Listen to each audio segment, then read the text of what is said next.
Consacré à la conférence conjointe entre Donald Trump et Vladimir Poutine à l'occasion d'un sommet bilatéral inédit à Helsinki, en Belgique. Conférence de presse à suivre en direct et en intégralité sur RT France. Monsieur le Président, Mesdames et Messieurs, les entretiens avec le président américain, M.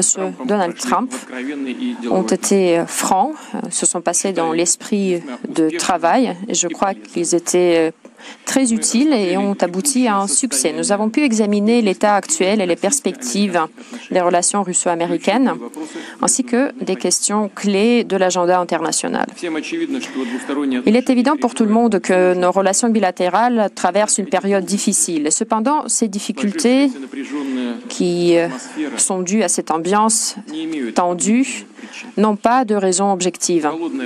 La guerre froide est bientôt finie et l'époque de la confrontation idéologique aiguë est restée dans le passé. L'état des choses dans le monde a radicalement changé. Aujourd'hui, la Russie et les États-Unis doivent faire face à de nouveaux types de défis.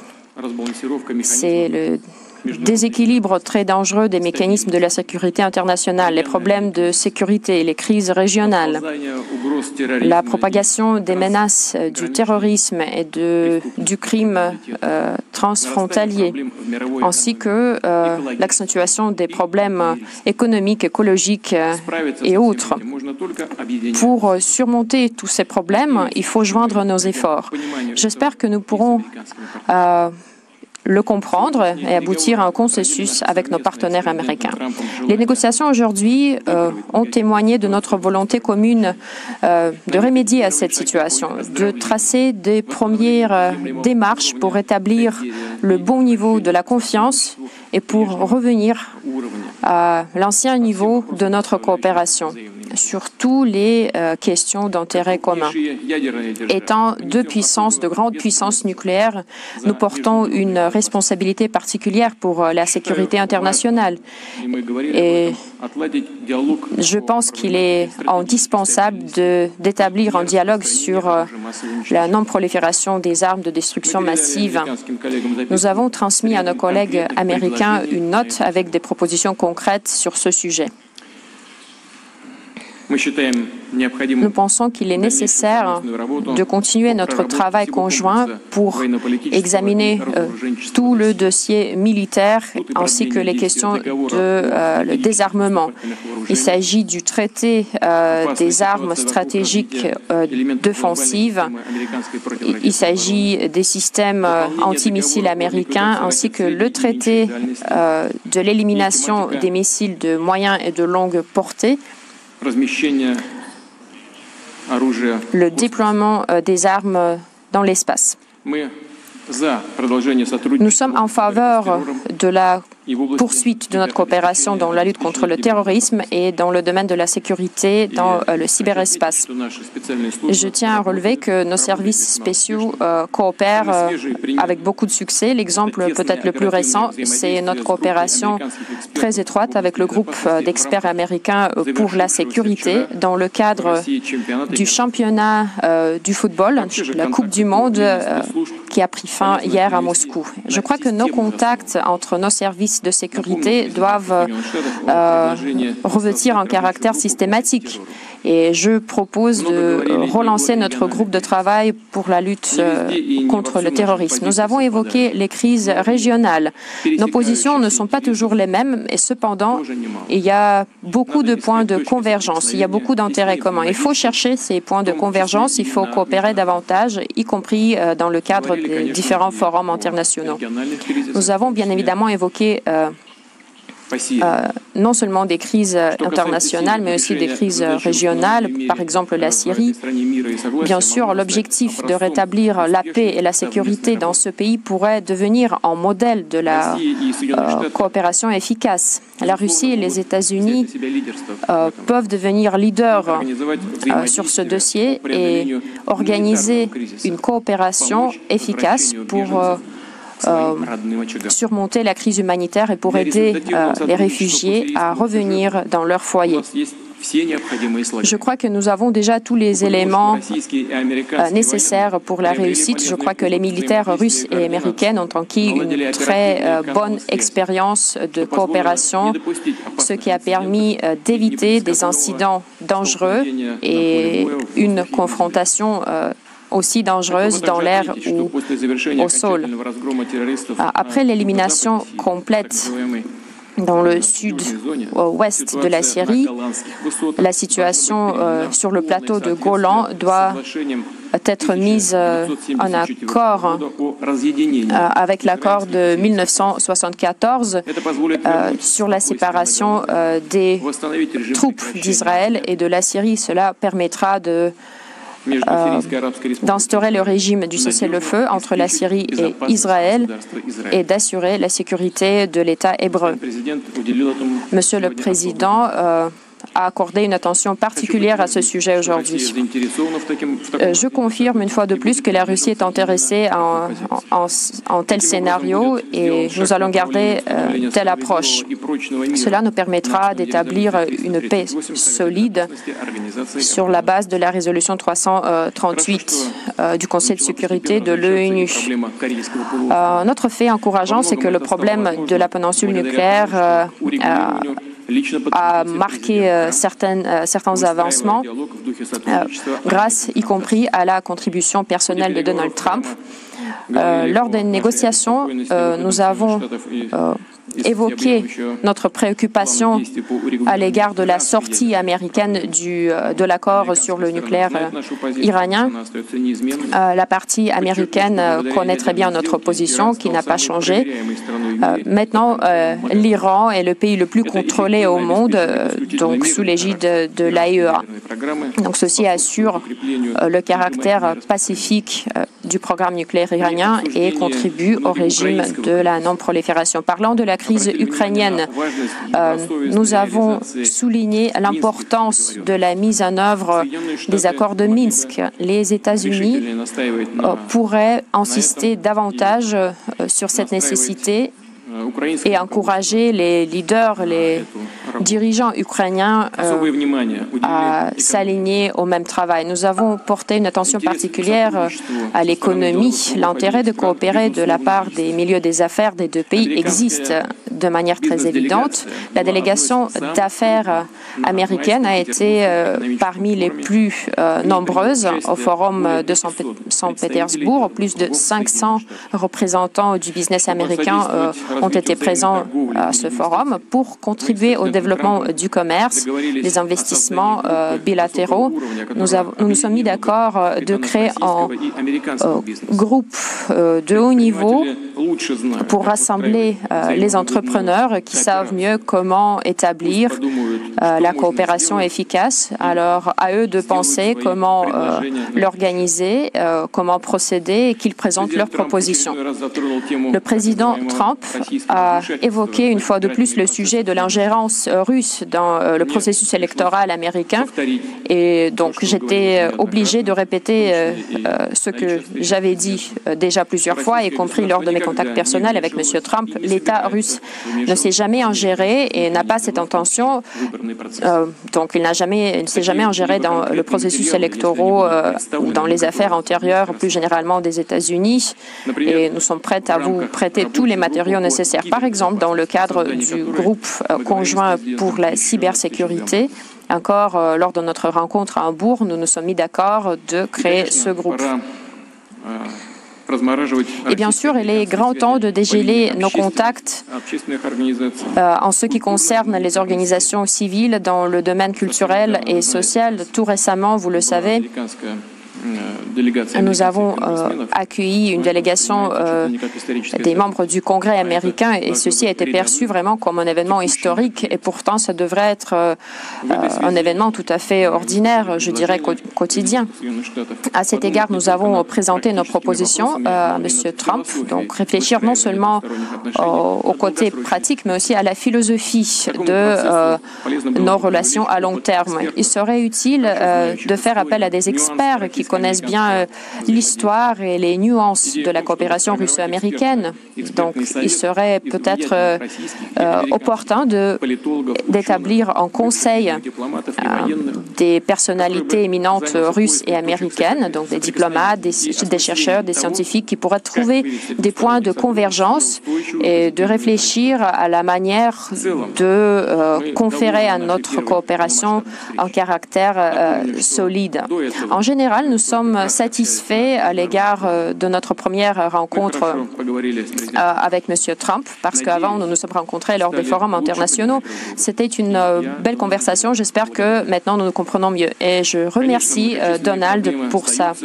Bien sûr, il reste de nombreux problèmes. Nous n'avons pu éliminer tous les obstacles. Ce n'était pas possible dans le cadre d'une telle rencontre, mais nous avons fait un premier pas très important dans cette direction. Pour conclure, je veux dire que cette ambiance de travail a été en grande partie assurée par nos collègues finlandais et nous sommes reconnaissants au peuple, aux dirigeants de la Finlande, aux habitants de Helsinki pour ce qui a été fait. Je sais que nous avons gêné les habitants et nous sommes désolés pour ça.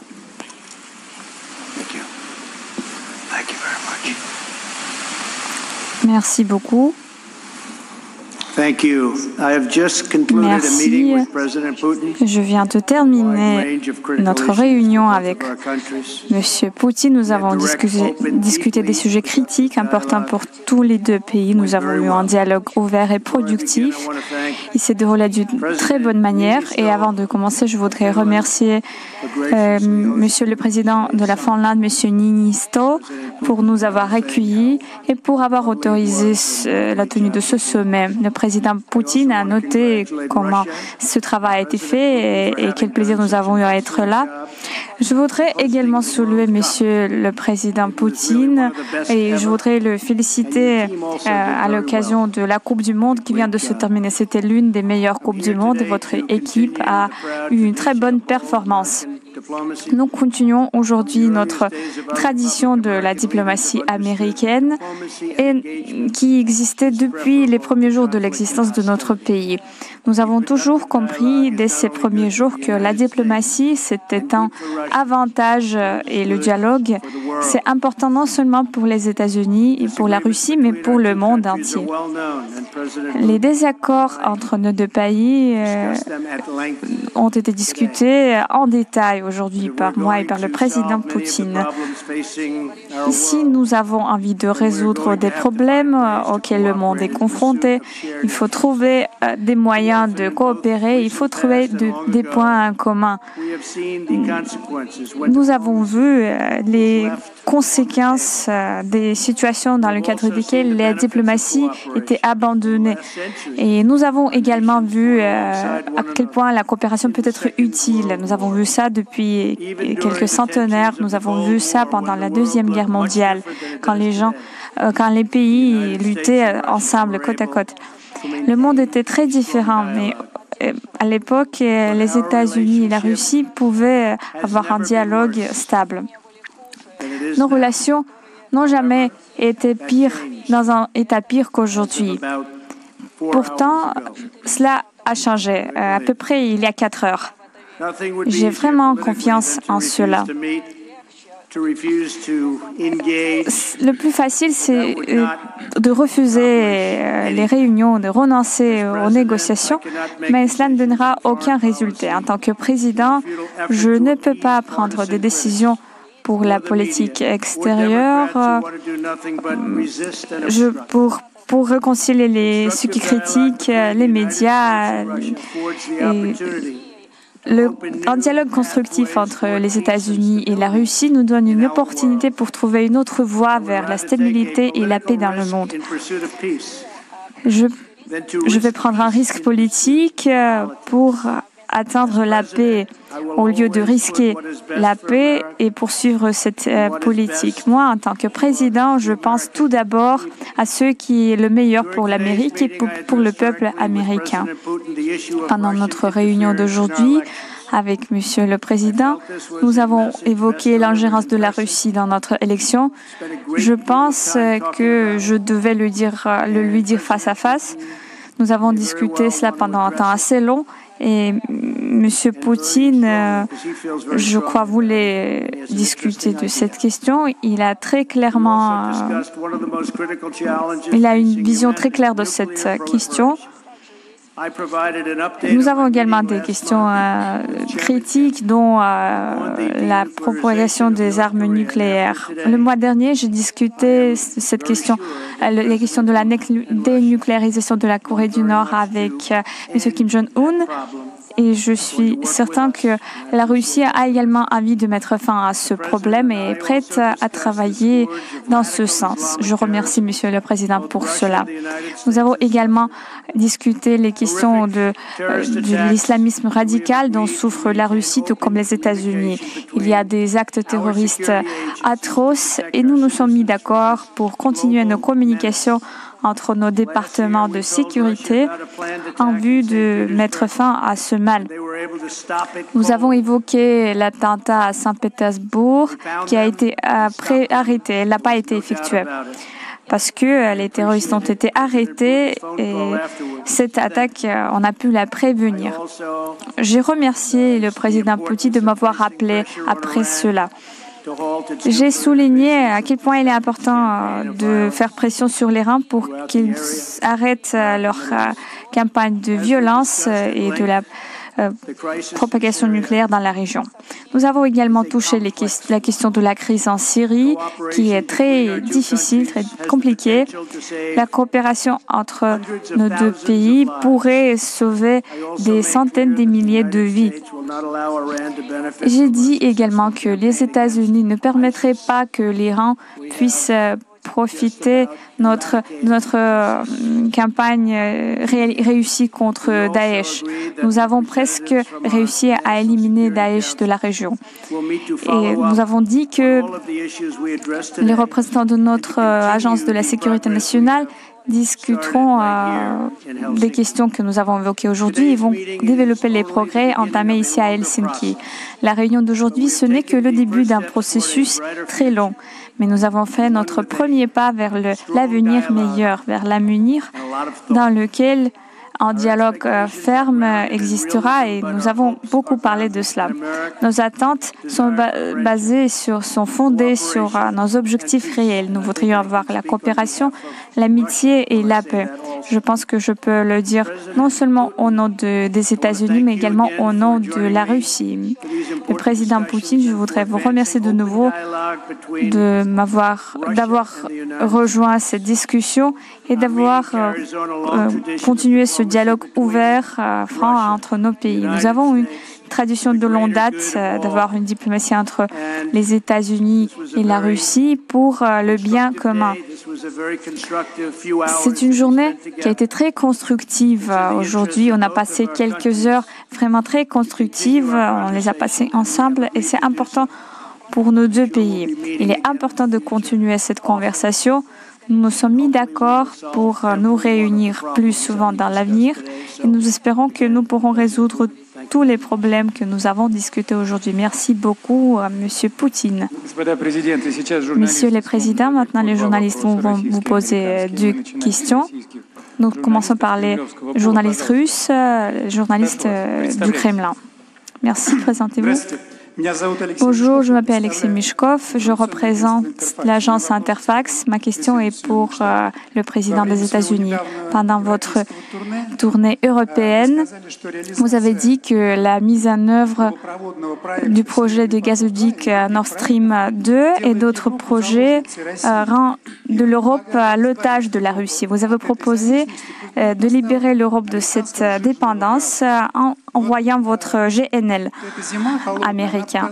Mais l'hiver qui a été froid cette année a montré que le système énergétique qui existe en Europe est efficace, alors que les États-Unis ont dû acheter du GNL russe, notamment pour Boston.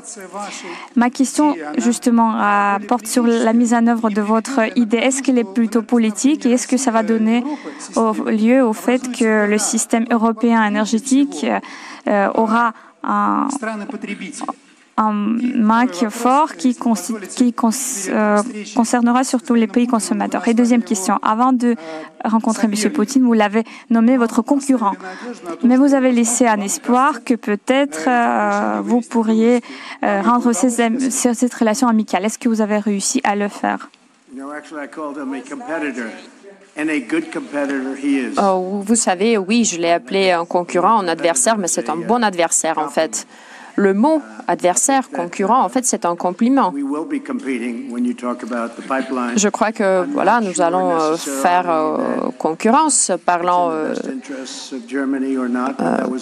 de ce pipeline. Je ne sais pas ce qui est dans l'intérêt de l'Allemagne, mais c'est leur décision. Donc, nous serons concurrents.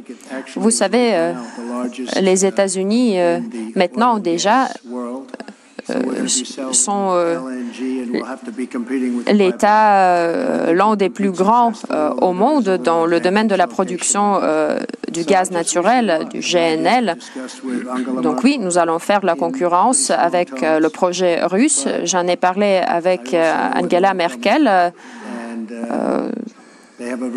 Et j'étais très claire. Il faut dire que je connais bien cette question, ce dossier. Mais il faut dire aussi que les États-Unis ont beaucoup changé. Ce n'est pas le même pays qu'il était il y a quelques années. Nous allons poursuivre la production du gaz naturel et je crois que nous serons des concurrents très forts. Je me permets de rajouter 2 mots. Effectivement, nous avons évoqué ce sujet avec Monsieur le Président et nous savons bien quelle est la position du président Trump. Je crois que nous, en tant qu'une grande puissance gazière et pétrolière, les États-Unis sont une grande puissance similaire, les 2 États pourraient justement contribuer au règlement des marchés gaziers et pétroliers. Je ne parle pas de baisser les volumes de la production parce que sinon nos producteurs vont perdre du profit parce que après une certaine limite, la production n'est plus rentable. Nous ne sommes pas non plus intéressés à lever les prix trop haut parce que ça va affecter d'autres domaines de l'économie, mais je dis tout simplement qu'il y a un champ pour la coopération. Et deuxièmement, ce qui concerne plus précisément le Nord Stream 2, Monsieur le Président a exprimé ses préoccupations qui sont liées au transit à travers le territoire ukrainien et j'ai dit à Monsieur le Président que la Russie était prête à garder ce transit. Nous sommes prêts à reconduire le contrat de transit qui est valable jusqu'à l'année prochaine si tous les différends sont réglés avant cette date. La première question de la part des journalistes américains, le représentant de Reuters. Merci. Monsieur le Président, aujourd'hui, vous avez écrit sur le Twitter que c'était la stupidité, en fait, la bêtise des États-Unis qui est responsable pour cette dégradation des relations avec la Russie. Pensez-vous que la Russie est responsable de quelque chose? De quoi la Russie est responsable? Oui, je crois qu'en fait, les 2 pays sont responsables pour la situation actuelle. Je crois que les États-Unis se sont conduits de manière un peu bête. Il fallait lancer ce dialogue beaucoup plus tôt, même avant mon mandat. Je crois que nous sommes tous responsables et maintenant, les États-Unis, ensemble avec la Russie, doivent rétablir ces relations. C'est une belle occasion de coopérer. Que ce soit dans le domaine de la non-prolifération des armes nucléaires, c'est peut-être le dossier le plus important sur lequel on peut travailler. Bon, plus généralement, je crois qu'il y a plusieurs sujets sur lesquels on peut travailler. Nous avons fait des fautes. Et toutes ces enquêtes qui nous empêchent de nous unir, qui nous empêchent de progresser, tout le monde le sait. Mais vous savez, ceci n'est pas vraiment lié à notre campagne électorale. C'est difficile de trouver la personne concrète qui soit vraiment engérée dans la campagne électorale. C'était une campagne digne de confiance. Je crois que ma victoire était tout à fait justifiée. Nous avons parlé de ce sujet. Ce qui est important, il n'y a pas vraiment de complot, vous savez. Et cette théorie de complot a beaucoup affecté, en fait, les relations de nos deux pays, de ces deux grandes puissances. 90% de toutes les armes nucléaires sont concentrées dans nos deux pays. Monsieur Poutine, est-ce que je peux vous poser une question? Pourquoi les Américains et Monsieur Trump doivent vous faire confiance quant à la non-ingérence de la Russie aux élections 2016, ce qui a été confirmé par les informations de nos services de renseignement, et aussi la question sur les 12 agents russes. Bon, je me permets de commencer la réponse. Vous savez, cette idée a été présentée en fait comme la raison de la perte du Parti démocrate parce que voilà, il devait remporter la victoire. Vous savez que les grands électeurs ont donné plus de voix aux démocrates.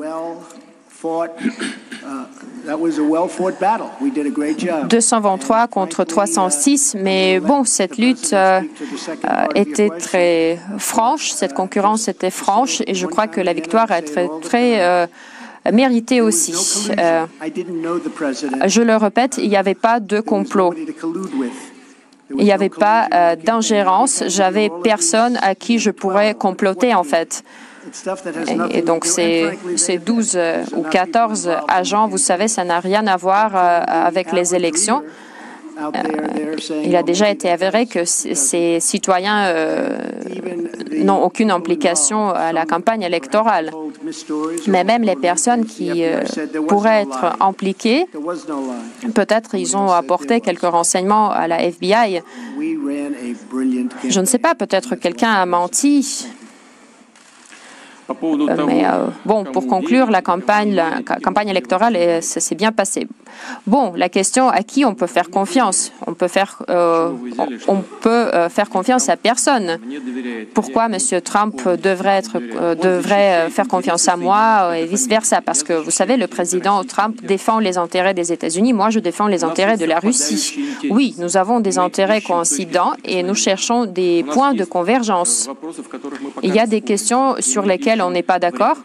Donc, dans ce cas-là, nous cherchons des moyens de rapprocher nos positions, de faire notre travail plus efficace. Il ne faut pas se fonder sur les intérêts géopolitiques de cet instant, mais sur les faits. Donnez-moi au moins un fait qui prouverait voilà, un certain complot dans le cadre de la campagne électorale américaine. C'est une bêtise, on ne se connaissait même pas. Et dans la société russe, pendant la campagne électorale américaine, oui, elle avait une certaine perception des candidats, mais c'est tout à fait naturel. Cela n'est pas en fait extraordinaire. Monsieur Trump, quand il était encore candidat, il parlait de la nécessité de rétablir les relations russo-américaines. Oui, alors bien sûr, la société russe a perçu une telle déclaration avec de la sympathie et des gens pouvaient l'exprimer de manière différente, mais ça reste une chose tout à fait naturelle. Vous savez, éprouver de la sympathie pour quelqu'un qui veut bien établir des relations avec notre pays, c'est normal. Nous avons entendu des accusations à l'égard d'une entreprise qui a embauché des avocats. Mais regardez ce qui se passe aux tribunaux américains. C'est peut-être sur ça qu'il faut se fonder et pas sur les rumeurs. Ça, c'est la première chose. Et deuxièmement, ce qui concerne ces prétendus 12 employés de nos services secrets. En fait, il faut d'abord voir plus précisément de quoi il s'agit. Mais bon, le président m'a posé aussi cette question. Qu'est-ce que je peux dire? Nous l'avons discuté en général. Qu'est-ce que je peux proposer? Nous avons un accord existant entre les États-Unis et la Fédération de Russie de 1999 sur l'aide mutuelle pour les affaires pénales. Et c'est un accord qui est en vigueur et qui est très efficace.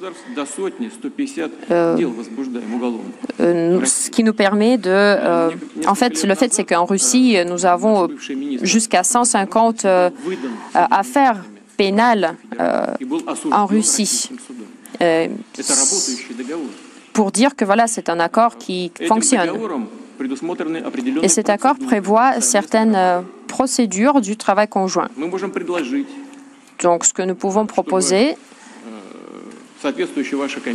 c'est que votre commission, avec un procureur spécial, M. Mueller, à sa tête, dans le cadre de cet accord, il peut nous envoyer une demande officielle de mener des interrogatoires des personnes qu'il croit coupables de tel ou tel crime. Alors, notre parquet, nos organes d'instruction vont procéder à ces interrogatoires et vont donc envoyer des résultats de ces interrogatoires à la partie américaine. On peut faire notre pas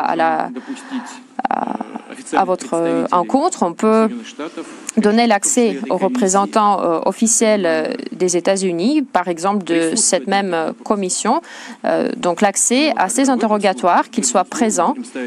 Mais dans ce cas-là, nous allons donc poser une question sur la réciprocité. Donc nous allons nous attendre que la partie américaine organise aussi l'interrogatoire des représentants, notamment des services secrets, que nous soupçonnons d'avoir commis des actes illégaux sur le territoire russe.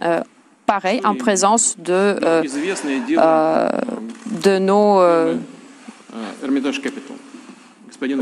nos agents d'instruction. Selon les données de notre service d'instruction, M. Grauber et ses partenaires ont fait plus de 1,5 milliard de dollars de bénéfices en Russie sans avoir payé d'impôts, ni en Russie, ni aux États-Unis. 100 millions de dollars ont été investis dans la campagne de Mme Clinton et ce sont des données officielles. 400 millions. Mais bon, peut-être ils l'ont fait de manière légale, mais l'argent lui-même a été obtenu de manière illégale. Ensuite, nous avons des informations que certains agents des services spéciaux ont accompagné ces contrats illégaux. Bon, ça pourrait être en pas pour commencer. Puis, on peut discuter la possibilité d'élargir notre coopération. Il y a plusieurs options qui sont prévues dans l'accord gouvernemental. Monsieur Poutine a voulu que Donald Trump gagne les élections. Il parlait de la normalisation des relations entre la Russie et les États-Unis. C'est pour ça. Nous continuons. Je pense que un représentant des journalistes du Kremlin peut répondre. Rachat Totey, allez-y. Merci. Bonjour, je m'appelle Elia Petrenko. Comme Dmitri a dit, c'est la chaîne RT. La première question est pour Monsieur Trump. En anglais, Monsieur le Président, pourriez-vous parler avec un peu plus de détails sur quoi êtes-vous mis d'accord concrètement, notamment quant à la coopération entre les États-Unis et la Russie pour la Syrie? Est-ce qu'il y a eu un accord? Et une question en russe pour Monsieur le Président.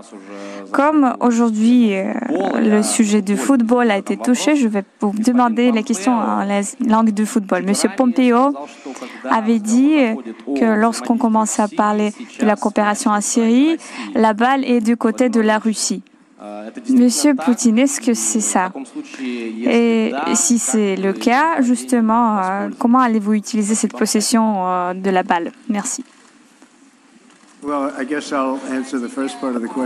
Vous savez, je vais répondre à la première partie de la question. Nous avons travaillé pendant longtemps avec Israël, pendant plusieurs décennies, et aucun de nos pays n'a été plus proche que nous. Le président Poutine aide également Israël Nous avons discuté avec M. Netanyahou tous les deux et il voudrait faire quelque chose en Syrie, notamment dans le domaine de la sécurité en Israël. Nous voudrions avoir une coopération en vue d'aider Israël. Israël va coopérer avec nous. Nous allons avoir une coopération tous ensemble. Si vous regardez le progrès qui a été atteint dans certains domaines, notamment dans l'éradication du Daesh, 98% de la territoire ont été libérés. Et de fait, la Russie nous a aidés d'une certaine manière. La Russie travaille avec Israël, c'est une bonne chose. La sécurité pour l'Israël, c'est ce que nous voudrions avoir avec M. Poutine. Une chose à ajouter également, c'est l'aide aux gens, c'est très important. J'ai vu les reportages, j'ai vu les photos, j'ai vu presque tout ce qui se passait dans cette région. Si nous pouvons faire quelque chose pour aider le peuple syrien, la population de la Syrie, pour qu'ils retournent dans leur foyer, si nous pouvons accorder une aide humanitaire, et c'est de ça que nous avons parlé, alors nous serons tous les deux intéressés par cela et nous allons le faire. Excusez-moi, mais pour le moment, nous n'avons pas d'accord concret entre les forces armées. Nos forces armées ont une bonne coopération, ils sont en bonne relation, bien meilleure que les leaders politiques. Elles arrivent très bien à coordonner leurs efforts dans de nombreux domaines. J'ai déjà parlé de notre coopération dans le domaine humanitaire. Je viens d'en discuter avec M. Macron hier. Nous nous sommes mis d'accord pour que nous puissions renforcer ce travail avec les pays européens. Nous sommes prêts à accorder nos avions de transport pour les frais humanitaires. Il y a des sujets sur lesquels nous pourrons travailler.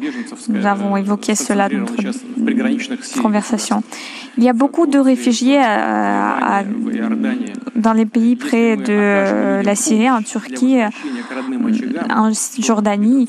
Et si nous les aidons maintenant, cette crise migratoire dans les pays européens pourrait être améliorée. Je pense que c'est important de tous les points de vue, du point de vue humanitaire ainsi que du point de vue de la solution du problème des réfugiés.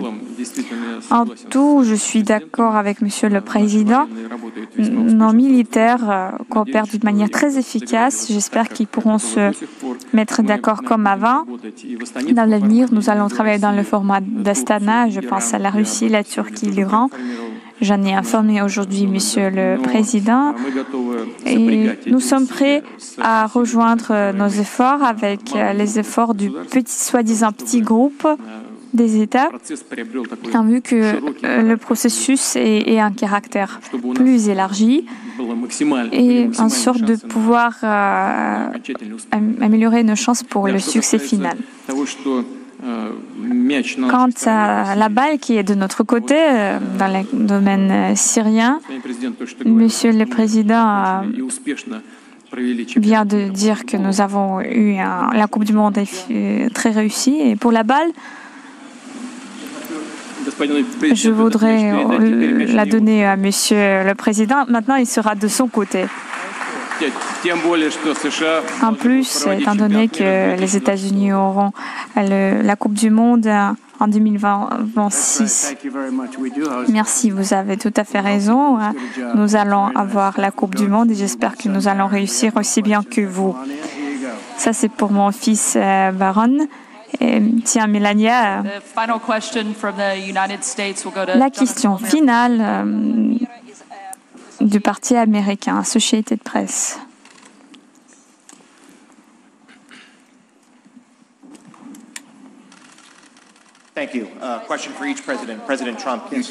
Une question pour chaque président. Monsieur Trump, le président Poutine a dit que la Russie n'est pas intervenue dans l'élection de 2016, alors que tous les services de renseignement disent le contraire. À qui croyez-vous? Et deuxième question, lorsque le monde entier vous regarde, est-ce que vous n'allez plus jamais faire ce qui a été fait en 2016? Pourquoi le serveur de FBI n'a jamais parlé de ce qui était arrivé au bureau du comité? J'ai toujours posé la question sur le serveur dont on parlait tout le temps et sur ceux qui étaient contenus dans ce serveur. Qu'est-ce que je peux faire? Je ne peux que poser des questions. Il y a eu un nombre de personnes qui se sont adressées à moi et qui étaient persuadées que c'était la Russie qui avait piraté, et alors d'autres disaient que ce n'était pas la Russie. Je voudrais voir le serveur. Je crois aux deux parties, en fait. Je pense que pendant une certaine période de temps, on ne pourra pas comprendre où se trouve le serveur de ceux qui travaillaient dans notre comité. Personne ne comprend ce qui est arrivé au serveur qui existait chez Hillary Clinton. Nous n'avons aucune information sur ces serveurs. Nous n'avons pas d'accès aux 30 000 mails. Je fais confiance à nos services de renseignement, mais M. Poutine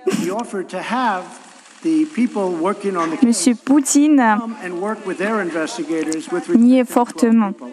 Et ces informations. Je vais rajouter 2 mots. Moi aussi, je travaillais en fait pour le renseignement dans le passé. Et je sais comment ce genre de dossiers sont rédigés. Donnez-moi 1 minute. Ça, c'est la première chose. La deuxième chose, je crois que la Russie est un État démocratique. Et j'espère que vous ne refusez pas la même chose à votre pays natal, aux États-Unis. Les États-Unis sont bien un pays démocratique. Et si c'est bien le cas, alors la conclusion finale dans ce genre de dispute, il n'y a que la Cour qui peut prononcer ce jugement et pas les services de renseignement. La campagne, l'entreprise Concorde dont j'ai parlé, qui est dans le business de restauration, donc ils sont accusés d'ingérence, mais cette entreprise ne représente pas l'État russe. Donc, même, vous savez, j'ai déjà donné beaucoup d'exemples.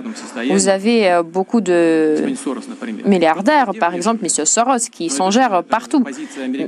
Mais ce n'est pas quand même la position de l'État américain. C'est la position de la personne particulière. C'est pareil. S'il y a un processus devant le tribunal américain, c'est le tribunal qui est l'instance finale. Et cela ne concerne que, encore une fois, des personnes privées. Ce n'est pas l'État qui est en jeu.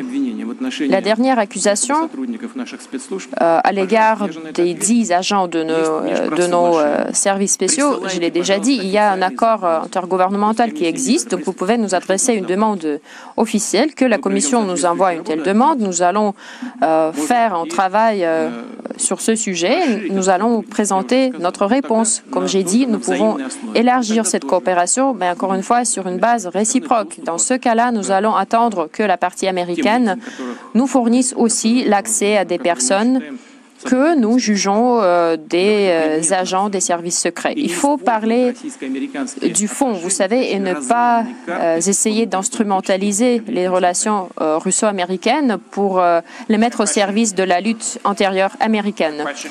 J'ai aussi une question au président Poutine. 2 questions, en fait. Est-ce que vous pouvez dire ce que le président Trump vous avait dit ou